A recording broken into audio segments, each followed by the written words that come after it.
Ida-Viru maakonna arengustrateegia uuendamise visiooniseminarile. Minu kell on saanud kell 10 ja nii nagu ajakava ette näeb, et alustame tänase seminariga. Et kõigepealt mina olen Hardi Murula, ma olen Ida-Viru Omavalitsuste Liidu õiglase ülemineku platvormi koordinaator ja aitan omavalitsusliitu siis strateegia muutmisega. Ja kõigepealt natukene tehnilist infot, et kõik ilmselt on juba nii-öelda sellise kodukorraga veebiseminaridel kursis, et kui te ettekannet ei tee või ei küsi, siis palun hoidke mikrofon välja lülitatuna, et see ei tekitaks müra, aga enne kui ma veel muud kodukorra reeglid ära räägin, siis et meil on täna olemas ka tõlge eesti keelest vene keelde. У нас сегодня есть и перевод из эстонского на русский язык. Кому это нужен, тогда набирайте из меню русский язык. Et siis peaks olema meie jutt kuulda ka vene keeles. Et lisaks sellele, et hoiame mikrofonid suletud, et meil ei ole tänasel seminaril väga sellist aega küsimusteks-vastusteks, aga kõik küsimused, mõtted, ettepanekud on alati teretulnud kirjutada chati aknasse. Ja kui te sõna soovite, siis palun tõstke käsi, siis ma püüan ka leida need hetked, kui soovijad sõna saavad. Veel seda, et tänane seminar lindistatakse. Et ma loodan, et see kõigile sobib, et meil hiljem oleks võimalik neid materjale siis kasutada. Nii, aga palun need osalejad, kes tõlget soovisid, et kas tõlkega on kõik hästi, toimib?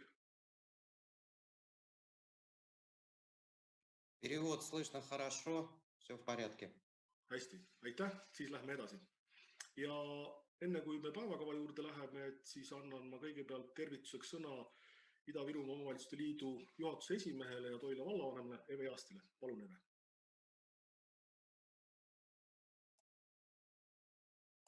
Eve, sul on mikrofon väljas.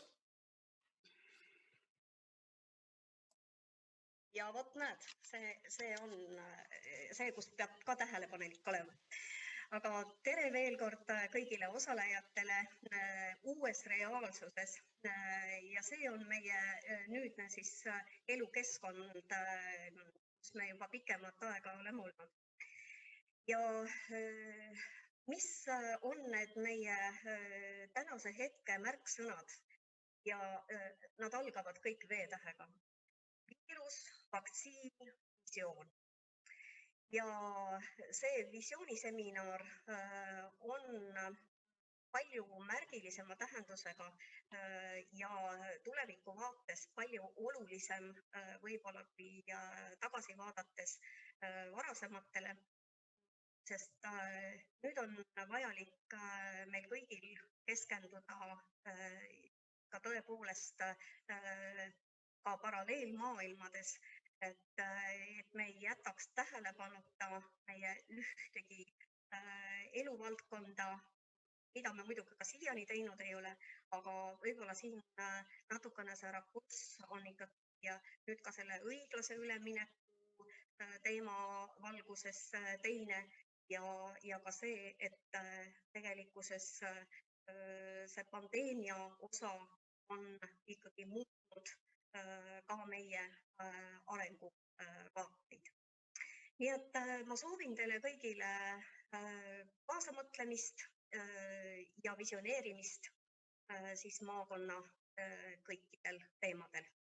Ilusat päeva ja seminarist osavõtjate hulgas ka nendele, kes meile siis oma mõtteid edasi annavad.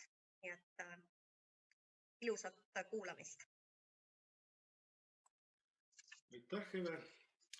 Ja miks me tänasel seminaril oleme, on see, et me muudame Ida-Viru maakonna arengustrateegiat. Meie arengustrateegia ei ole üldse vana.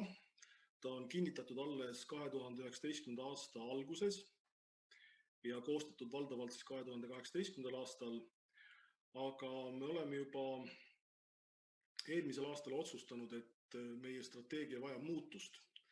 Ja kõige suurem põhjus, miks ta muutust vajab, on see, et teatavasti Ida-Viru maakond piltlikult öeldes võiks öelda, et sisenes nii-öelda kliimakriisi 2019. aasta maikuus, kui CO2 hindade tõttu sisuliselt peatus elektri tootmine põlevkivist.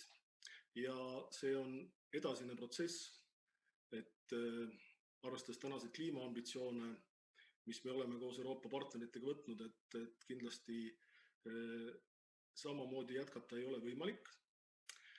Et see on üks põhjus, aga loomulikult Eve tõi ka välja juba selle, et ka viirus on meie elukorraldust oluliselt muutnud ja lisaks kõigele on käesoleva aasta algusest alanud siis uus Euroopa Liidu rahastamisperiood või programmperiood, mis kestab järgmised 7 aastat, et siis see on ka üks võimalus lisaks õiglase ülemineku toetusfondile, mis on väga spetsiifiline toetusmeede, leida siis võimalusi meie maakonna arenguvajaduste rahastamiseks. Maakonna arengustrateegia omanikuks on kõik Ida-Viru maakonna kohalikud omavalitsused ühiselt. Ida-Virumaa omavalitsuste liit on selle arengustrateegia siis nii-öelda omanik ja koostaja, aga me ei tee seda sugugi üksi, et me teeme seda kõiki meie heade maakondlike partneritega ja peamiseks partneriks meie strateegia koostamisel on Ida-Viru ettevõtluskeskus ja nende poolt siis Lauri Jalonen on juhtivkonsultandina seda protsessi ellu viimas. Aga tänane plaan on meil siis selline, et kohe-kohe annan ma sõna Riivo Noorkõivule, OÜ Geomedia konsultandile ja kes on lisaks ka Ida-Virumaa arengustrateegia seirekomitee liige ja tema esitab siis meile, milline võiks olla see meie maakonna tulevikupilt. Peale seda on meil esimene rühmatöö, kus me siis analüüsime seda, et mis meil tänases visioonis meeldib ja mis mitte, teeme nendest kokkuvõtted ja teine rühmatöö on juba siis selle kohta, mida me peaksime arengust visioonis muutma ja või seda täiendada. Siis on meil kokkuvõtted ja arvamusavaldused ja loodame, et me jääme täna kogu seminariga 3 tunni piiridesse, sest see on nii-öelda selline mõistlik aeg, kui inimesed suudavad videoseminaril piisavalt kontsentreeritud olla. Aga nüüd annan ma edasi juba sõna siis Riivo Noorkõivule avaettekande jaoks. Palun, Riivo. Aitäh ja tere kõigile, et head idavirumaalased ja head idavirumaalastele kaasatundjad ja nendega koos otsustajad. Et minu ettekandel sai siis pandud pealkirjaks tulevikupilt, kas kiirendussirgel või pööre kurvi. Nagu Hardi juba ütles, et on tekkinud oluline muutus, mis tuli siis eelkõige kliimaneutraalsusega seotud ja minu arusaamine on selline, et vaatamata sellele, et see strateegia on ju suhteliselt äsja valminud ja tavalised strateegiad iga 2 aasta pärast ümber ei teha, on see, et see vajab ajakohastamist. Ehk siis, kui me lähme mööda sirget ja pigem see eelmine arengustrateegia oli selline sirgel edasisõitmine, siis me saame vaadata auto tagavaate peeglisse ja saame sõita ka otse edasi. Aga kui on kurv ees, siis auto tagavaate peegel enam ei päästa, vaid me peame, püsitama väga selge arusaama, mitu kraadi see kurv on. Ja ma arvan, et Ida-Virumaa võiks, siis seda kurvi teha ja peale kurvi siis jälle, on mingi teine tee, et selles mõttes oleks siis see koht, kus eelkõige tuleks teatud asjadele fokusseerida. Me teame seda, et maakonna arengustrateegiat püüavad luua tulevikupilti kõikides valdkondades. Aga mis on häda on minu meelest 2 asja. Ühelt poolt see, et keskendudes kõigele ei keskendu ja ei fokusseeri väga millegile otseselt. Ehk see fookus oleks siis esimene mõte, et kui me seda visiooni seame, mis on ikkagi see fookus, mis on, ütleme nii, nagu moosipirukas on. Et moosipiruka moos on hästi oluline asi, kui me räägime moosipirukast ja sealt ainas ümber on ka väga oluline. Ja teine, mis on see, et me peame tegema seda arengustrateegiat olukorras, kus terve rida materjali on puudu ja nagu te teate, et järgmine nädal tulevad ka juba meetmed, et minu jaoks on nagu selles mõttes pea peale pööratud, et riik teeb juba meetmed ära ja siis me hakkame tegema strateegiat. Ja ma olen toonud siin sellise näite, et kui me tahame ühest olukorrast teise minna, siis kui sein on ees ja me mõtleme, kuidas sellest seinast läbi minna või üle ronida või kõrvalt minna, siis riik teeb seina sisse uksed ja ma peaks olema puru segane inimene, kui ma nendest ustest läbi ei läheks. Ehk seal on need rahakotid. Nii et selles mõttes on hästi keeruline ülesanne. Nüüd, mis on oluline? Oluline on see, et ma tahaksin väga kiita, eks ole, senist tegevust. Et kui me vaatame, mis on ära tehtud selle lühikese ajaga, on terve rida siis analüüse, aga ka plaane. Ja selles mõttes Ida-Viru maakonna tuleviku vaatamine on veelgi keerulisem, et meil on Ida-Virumaa riiklik tegevuskava, meil on, eks ole, siis Ida-Viru maakonna arengustrateegia tegemine, meil on kohalike omavalitsuste arengukavad, me teame seda, et omavalitsused teevad täna üldplaneeringuid, hästi oluline teema, kuidas asjad ruumis väljenduvad ja nüüd tuli veel siis ka õiglase ülemineku territoriaalse kava tegemine. Ehk siis neid dokumente on hästi palju ja ma arvan, et hästi oluline on selles segaduses natukene, ka võiks nii öelda, kuidas leida tegelikult see fokusseeritud suund ja tõesti, nii nagu paljud ütlevad, et strateegia on 2 olulist aspekti.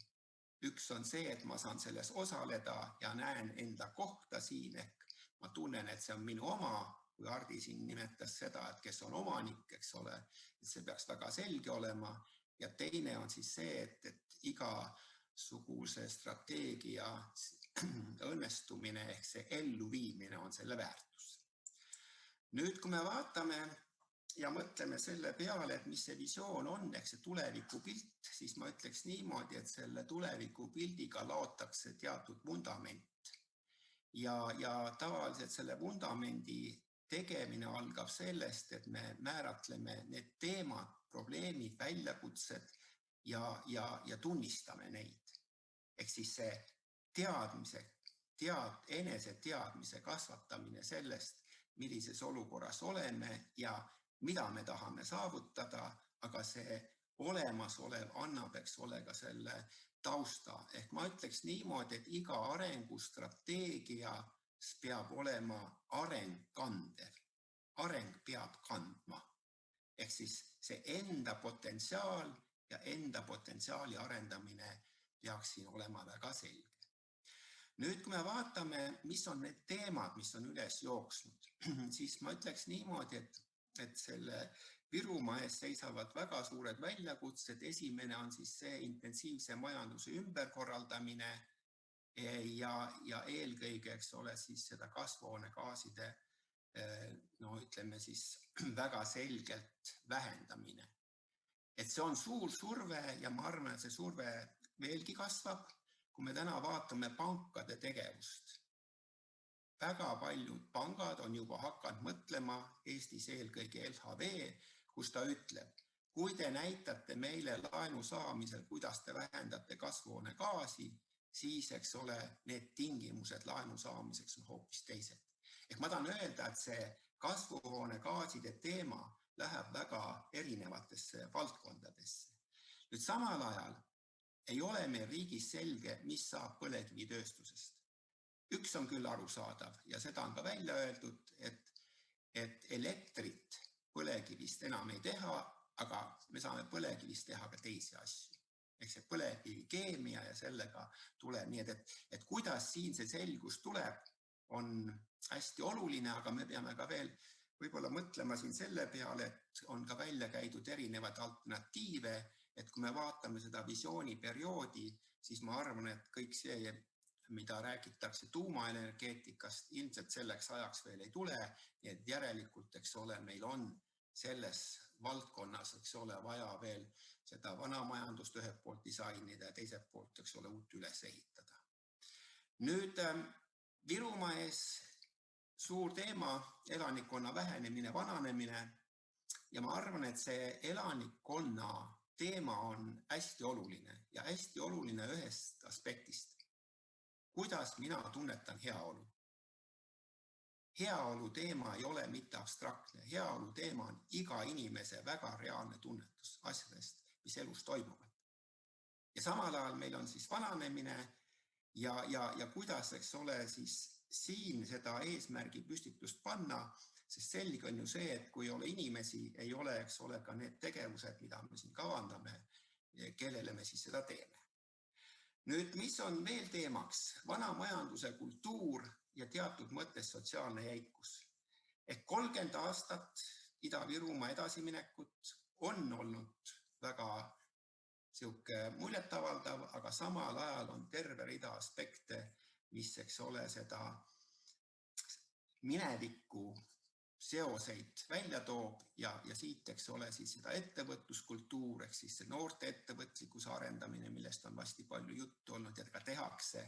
Ja samal ajal siis see, et terve rida, eks ole, ka mentaalset ümberõppimist ja mis on võib-olla siin oluline, et kui me tahame Ida-Virumaad vaadata tööstuse arengu seisukohalt ja mina olen seda meelt, et tööstusel on hästi oluline tähtsus. Teeninduses me võime lõputult pudeleid ümber tõsta, aga selle lisandväärtus on väga väike. Järelikult me peame rääkima uuest majandusest Ida-Virumaal kindlasti läbi tööstuse ja kui ma räägin siin seda, et majanduse kultuur, vana majanduse kultuur, siis kogu see inseneriharidus ja selline tehnoloogiline mõtlemine ja tehniline arusaamine, et siin on ka viimased põlvkonnad, kes hakkavad minema pensionile, sest uus pealekasv ei ole olnud selline, nagu oli vanas struktuuris. Nüüd maakonna maine, eraldi teema, peatuks selle peale, et pigem on see Eesti-sisene teema, Ida-Virumaa maine on oluliselt kasvanud, aga siiski me peame tunnistama teatud perifeersus Eesti avalikkuses ja küsimuseks ole, kuidas siin edasi minna, ehk siis ühelt poolt siis turundamine, aga praktikas, eks ole, kõik need, mis seonduvad siis turismi ja erinevate tegevustega, mis toob inimesi siis Ida-Virumaalt pildile. Keeleruumi barjäärid, oluline teema ja viimane võib-olla, mis ma tahaks siis välja tuua, et kuidas julgustada erakapitali investeerima, ehk see investeerimispelgus. Et kui me vaatame, mis juhtus tööstusega Lääne-Virumaal, kas või Kunda tsemenditehasega, CO2 hind nii kõrge, elektrivarustuses, arusaamatu, mis selle hinnaga saab ja tulemuseks on see, et me toome, eks ole, klinkrit Rootsist Eestisse ja teeme, eks ole, siis siin seda tsementi. Ehk siis me oleme teatud maavara puhul, eks ole, enda maavara kasutamise lõpetanud. Ja ma arvan, et see on nüüd selline oluline teema, et julgustada ja nagu te teate, selle julgustamise eestvedaja praegu, ma arvan, on Ida-Virumaal tööstuspargid ja läbi selle. Nüüd, mis on veel oluline, et me vaatame siis laiemat konteksti ja nagu ma ütlesin, et see mitte ainult Euroopa kliimapoliitika, te nägite, et Ameerika Ühendriigid tulid laua juurde tagasi, aga ma korraks segan, et kui sa saaksid teha ettekande täisekraani, et siis on kaarti paremini näha. Okei. Et on praegu Jah, aitäh. Et see ümberkorraldus, eks ole, ja nüüd millised on need riiklikud toetused. Et me oleme Eestis ja paljud on seda rõhutanud, et me ei tohiks jääda Euroopa poliitikatesse ainult kinni, mis on meie enda poliitika ja suur riiklikest toetussõltuvus. Kui me vaatame seda, et õiglase ülemineku jaoks on raha 340 miljonit võib-olla, ja nüüd me mõtleme, et palju Ida-Virumaa visiooni peale raha antakse, ma pean silmas läbi arengustrateegia, siis võib-olla see on 1 miljon. Ehk siis küsimus ka sellest, eks ole, et kuidas neid erinevaid poliitikaid, mida maailmas teostatakse, eelkõige siis Euroopas, aga ka nende toetamise rahasid, eks ole, omavahel kombineerida. Mis sisuliselt tähendaks seda, et projektipõhiselt, eks ole, peaks minema siis pigem, eks ole, sellise valdkonna põhiseks, mis ei ole nii projektid, vaid on programmid. Nüüd erinevad ärivaldkonnad on saanud koroona ajal pihta erinevalt. Turism eelkõige, eks ole, Ida-Virumaal kannatanud, aga veel paljud asjad, mis on lõhkunud tarneahelaid. Ja küsimus on nüüd siin selles, et kas need tarneahelad tulevad lähemale, mis positiivses mõttes, eks ole, kindlasti on Ida-Virumaale ju hea, sellepärast, et me vaatame enda positsiooni rahvusvahelises tööjaotuses, aga selge on see, et suured riigid siin niimoodi domineerivad ja mis on oluline selle visiooni puhul, et me oleme Eestit pidanud väga sageli jälle, et me oleme see riik, kes, eks ole, siis on teatud mõttes sillaks Euroopa Liidu ja Venemaa vahel, milline on piirinaabri Venemaa käitumine. Kõik märgid näitavad praegu, et siiski toimub, eks ole, Venemaal teatud sulgumine ja samal ajal, mismoodi Venemaa käitub, eks ole, oma ekspordipoliitikas, oma toodete poliitikas, olukorras, kus neile kliimapoliitikast tuleneva Euroopa kliimapoliitikast tulenevad piirangud tegelikult ei mõju. Ehk siis vajadus on meil ka kohaneda, ka teatud eeskirjad läbi mõelda koroonaviiruse tingimustes, e-kaubandus kogu sellega seotud, eks ole, uued võimalused, majandusriskid ja kindlasti, eks ole, siis mis paneb, eks ole, väga palju sellest visiooni puhul mõtlema on hirm elanike heaolu kaotuses ehk siis see ebavõrdsuse süvenemine, mis on ka, eks ole, omaette teema, nii et ma arvan, et see hea kommunikatsioon Ida-Virumaal, kuidas mina Ida-Virumaalasena sellest visioonist osa saan. Et ei tekiks olukorda, et teie seal saate, aga mina seda ei tunneta.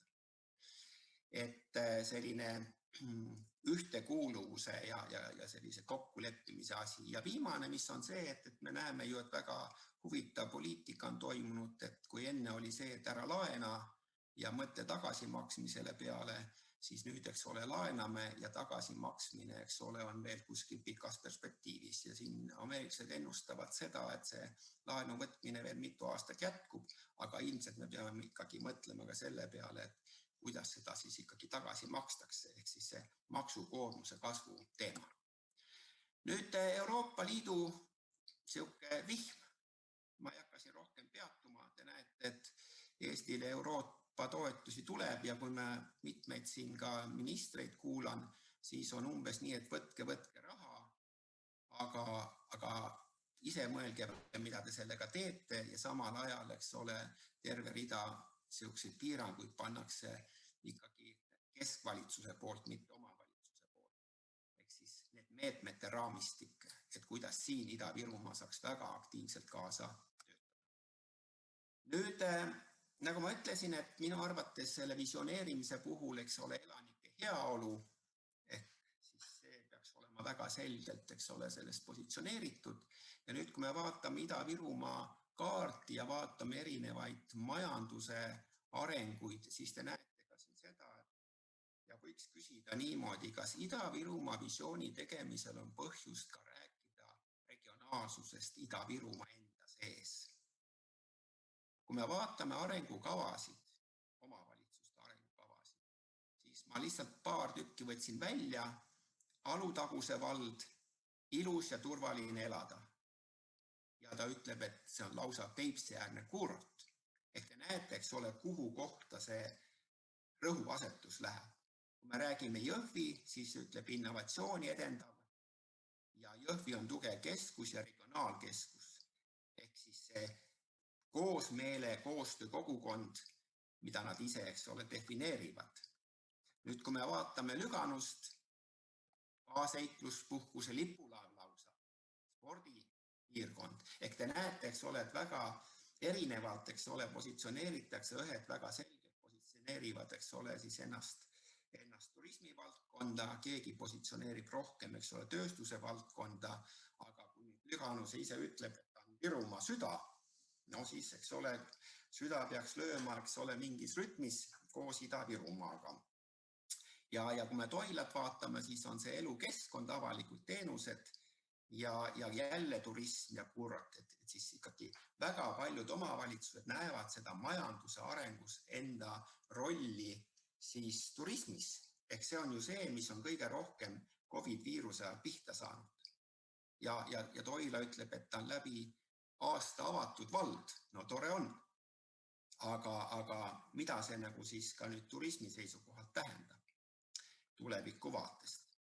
Ja võib-olla, mis tasuks veel siin läbi mõelda, et need, kes neid strateegiaid teevad, et on saanud valmis minu omavalitsuse radar, kus on erinevate siis mõõdikute alusel võimalik näha nii maakonna keskmist, Eesti keskmist, kui ka teie konkreetse omavalitsuse teatud, see on siis 16 valdkonda, siin on need ära loetud, milline on selle valdkonna arengutase. Ehk see annab ka selle pildistuse, et kuhu võib-olla tasuks, eks ole, rohkem tähelepanu pöörata. Ehk siis meil on, eks ole, võimalik veel kasutada andmebaase, mis siis annavad pildi sellest, et kas meil need avalikud teenused on baastasemel, edasi jõudnud tasemel või eeskujulikul tasemel. Ja siin te näete ka siis seda jaotust, et kui me vaatame erinevaid valdkondi, kus kohas siis Ida-Virumaa on. Nüüd tuleks strateegia juurde. Et kui me vaatame Ida-Virumaa strateegiat, siis mina oma poolt ütleks nende kommentaarina niimoodi, et see on arusaamine sellest, et me oleme 3 suure keskuse lähedal. Sankt-Peterburg, Helsingi, Tallinn. Ja nüüd, eks ole, kuna seal on need kasvukeskused, siis nendest teatud ressursid valguvad ka Ida-Virumaale. Ja selleks, et see oleks siis nagu hästi korraldatud, kiiret transpordiühendust, keskkond ja integratsioon Soome lahe majanduspiirkonda. Iseenesest, eks ole, võiks nii mõelda, et see on väga oluline, aga ma ütleks, et see on suhteliselt passiivne paigutusstrateegia mõttes. Me räägime geograafilistest eeliste ärakasutamisest, aga mulle tundub niimoodi, et see on natukene vähe ja võib-olla me peaksime siiski mõtlema selle peale, et kuidas me mitte ei positsioneeri ennast Soome lahe ümbruses, vaid me positsioneerime ennast Põhjamaades. Ja ma arvan, et selle Põhjamaadesse positsioneerimine on väga oluline ka selles mõttes, et kui me vaatame Eesti kaubavahetust, kui me vaatame, eks ole, ka terve rida sidemeid, mis meil on erinevates valdkondades, mis tähendab siis seda, et Ida-Virumaa eelkõige Põhjamaades. Aga kindlasti, kui me tahame olla edukad, siis kuidas me, eks ole, oleksime positsioonis, mis puudutab siis rahvusvahelist kompetentsi. Ja nagu ma ütlesin, et me peaksime panema väga selge fookuse ja ma julgeks omalt poolt soovitada, aga ma ütlen veel kord, et ma räägin oma vaadet ja ma veel kord tunnistan seda, et hästi palju tööd olete ära teinud, aga mina oleks pannud selle majanduse väga selgelt, eks ole, uues visioonis esimesele kohale. Ehk siis seesama mitmekesisus ettevõtluses, mis on oluline elukeskkonna mõttes, kohaliku turu mõttes ja et see äri kliimapiirkonnas oleks ligitõmbav. Ja nüüd, mis oleks hästi oluline võib-olla ka siin märksõnadena, mida tahan välja öelda, väärtustatakse keskkonnasäästlikke lahendusi. Ehk see sisuliselt tähendab seda, et me peaksime siia ligi meelitama väga tõsiseid tegijaid, kes suudavad pakkuda keskkonnasäästlikke lahendusi oma toodete tegemisel. On see siis tuuleenergia, on see siis akud, on see vesinik, mida iganes. Aga see kriteerium peaks olema, et kas te pakute uue majanduse asju. Ja nüüd loomulikult, eks ole, et siia inimesi tuleks ja need inimesed siin oleks, on elukeskkond ja siis, nagu ma rõhutasin, see elanike heaolu. Ehk see rohepööre ja digipööre kui võimalused ja ma ütleks niimoodi, et see rohe- ja digipööre peaks olema tuleviku visioonis horisontaalne mõõde. See peaks kõiki asju läbima. Ja mõelda selles kontekstis natukene laiemalt, et kuidas positsioneerida siis Põhjamaadesse tervikuna. Nüüd, mida tasub selle positsioneerimise puhul kindlasti vaadata ja läbi mõelda, et ma lihtsalt tõin ühe näite globaalse konkurentsivõime indeksis, et mis on need erinevad osised, mis annavad selle konkurentsivõime. Alates sellest, et milline on institutsionaalne võimekus kogu seda asja ellu viia, mida me täna kavandame, milline on infrastruktuur, majandus, tervis, oskused, innovatsioonivõimekus, aga ka äridünaamika. Nii et ma arvan, et need, kes seda visiooni hakkavad täpsemaks ajama, võiksid lihtsalt korraks veel kord pildi vaadata, et mida maailmas konkurentsivõimelise keskkonna all silmas peetakse. Ja teine, mis ma lugesin just hiljuti, väga huvitav ja soovitan seda lugeda, see Global Competitiveness Report, mis siis, eks ole, räägib sellest eelistest, mida meil võiks olla, et need digioskused ja sellega seotud töökohtade risk. Ja näete, et Eesti digioskused on, eks ole, väga kõrgelt siin hinnatud. Väga kõrgelt hinnatud. Näete, Soome on, eks ole, siin esimene. Eesti on seal kohe, eks ole, Rootsi järel kuskil ja Hollandi järel, eks ole, 4. Ja nüüd, eks ole, nende digioskustega, kuidas me kompenseerime seda, et automatiseerimine ja robotid söövad teatud töökohti ära. Ja te näete siin siis seda, et see otseselt riski all olevat töökohti on vähem kui paljudes teistes riikides, näiteks kui me räägime Leedust või siis Kreekast või siis räägime Sloveeniast. Et selles mõttes nüüd küsimus on siis see, et strateegia panemine, kas nõrkuste kaotamine või meie tugevuste üles tõstmine. Ehk see joonis annaks siis sellise selge arusaamise, et räägime tugevustest. Mõtlesin, et kuidas see pilt võiks välja näha, globaalne keskkond, Põhjamaade keskkond ja siin on praegu siis joonistatud välja 6 olulist sellist teemat ja nagu te näete, Euroopa Liidu välispiir ja suhted Venemaaga, sellest me üle ega ümber ei saa. Ja siis ma mõtlesin siin niimoodi, et kui me räägime 90. aastate alguses, siis me peame aru saama veel ühte asja, et tookord me olime mõnes mõttes paremas seisus.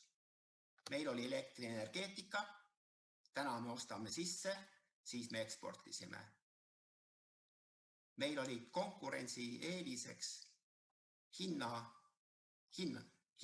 nii tööjõus, aga ka teistes asjades. Täna enam seda ei ole, me oleme selle kaotanud.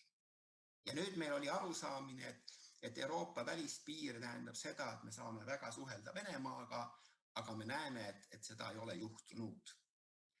Ja nüüd mõtleks siis selle koha pealt, et kuidas siis selle muutustega kaasa tulla. Ehk see strateegia ei ole ju ka midagi muud kui kuidas ise olla tubli selles muutustega toimetulekus. Et minu siuke arusaamine on see, et me peaksime maailma parimat praktikat suutma rakendada Ida-Virumaal. Ja ma ei usu väga, et kui me paneme 10 000 või 100 000 mingisse tegevusse, et me suudame, eks ole, siin ise väga palju välja mõelda, mis ei tähenda seda, et selle arendustegevusega ei pea tegema, aga meil peaks olema väga head oskused, teadmised, kust leida parimat ja kuidas seda rakendada. Ehk siis see on parimate pakkumiste koht, mida Ida-Virumaa võiks siis neid rakendada eelkõige, nagu ma ütlesin, eks ole, nendes valdkondades, mis puudutavad siis ka tulevikumajandust, ehk siis selle keskkonnaneutraalsuse, keskkonnas siis CO2 neutraalsuse tagamine. Ja mõtlesin, et mille peale siin ma rääkisin ka mõne teie Virumaa inimesega enne seda ettekannet, et mis need võiksid olla, et vaadake, kui te vaatate ühte magistraali, seda pilti seal, siis ülevalt helikopterid vaadates tundub, et see on üks siuke magistraal, aga kui te nüüd vaatate seda pilti, te näete, et ühel pool sõidetakse ühele poole, teisel pool sõidetakse teisele poole ja seal vahel on aed. Ehk see tähendaks seda, et me peaksime teatud asjad väga selgelt ära defineerima, kuhu poole me liigume ja kus kaudu me liigume. Ja pakuksin nüüd mõtlendaks sellist asja, et esiteks digilahendused. Me oleme rääkinud e-residentsusest, sellel on halvad ja head küljed, aga ma arvan pigem head küljed. Ehk siis, kuidas kasutada Ida-Virumaal globaalses mastaabis seda, et te annate investorile juurdepääsu kogu meie avalike teenistuses olevatele teenustele. Mis tähendaks seda, et kui COVID-i reisida ei saa, te saate, eks ole, üle maailma tulla siia ja toimetada, kas, eks ole, saada oma ettevõtet registreerida, saada, eks ole, siin oma ideid ja võimalusi arendada. Ehk see oleks minu arvates see, kus tuleks väga selgelt, eks ole, läbi mõelda see, et see on meie tugevus ja kuidas me seda kasutame.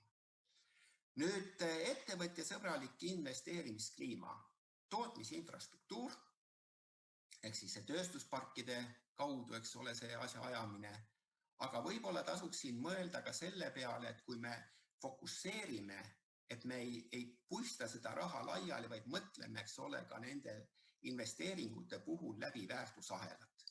Kuidas me oma tegevusega nendes väärtusahelates sees oleme ja mis on siin hästi oluline, et kuidas me väärtusahelates jõuame, eks ole, sinna tippu, seal, kus tegelikult raha liigub ja seal, kus teenitakse kasumit. Ehk siis seesama kõrgtehnoloogia, mille eest ollakse nõus maksma. Ja mis on siin hästi oluline selle kliima puhul? Kaks asja. Üks on ühendused, aga teine on ka see kogu seadusandlik baas. Ma ei ole kuidagi nõus sellega, et kui me vaatame ka strateegia elluviimist, siis keskvalitsus määrab. Meil on täna olukord, kus omavalitsused ise teenivad 3% oma eelarve tuludest. See ei ole normaalne. Ei ole normaalne see, et need keskkonnahäiringud lähevad, eks ole, Ida-Virumaalt kuhugi, raha läheb mujale ja siis te peate jälle tagasi välja kauplema. See tähendab ka seda, et tuleb, eks ole, kogu see võrgustik, et võimaldada sellist ettevõtjasõbra kliimat ka läbi mõelda seadusandlus.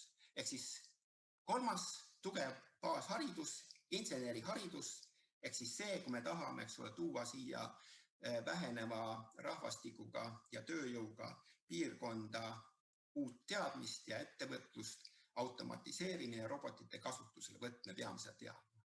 Eraldi teema oleks minu meelest talendiprogramm ja sihistatud väljaõppesüsteem töötajatele. Mis ma tean silmas?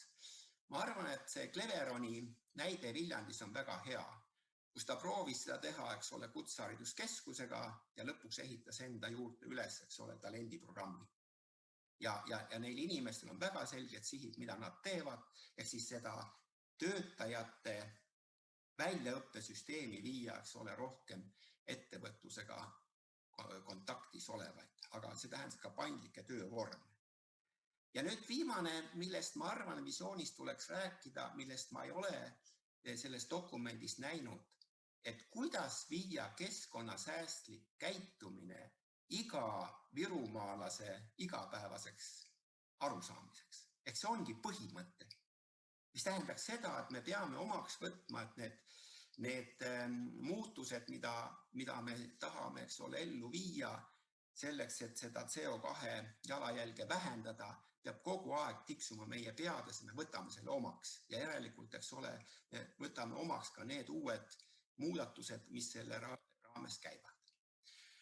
Nüüd viimane slaid on siis see, et kuidas, eks ole, neid asju ellu viia ja mida tasuks vaadata.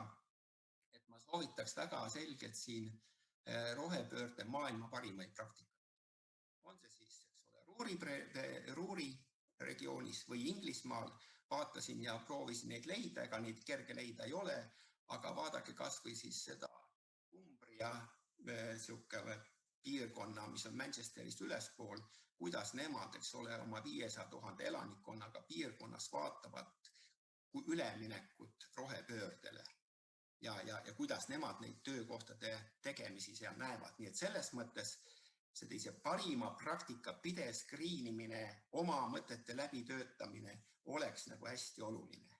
Ehk siis ära lase oma tegevusetusel muutuda allakäigu arhitektiks. Et see oleks minu meelest võib-olla siis see viimane mõte.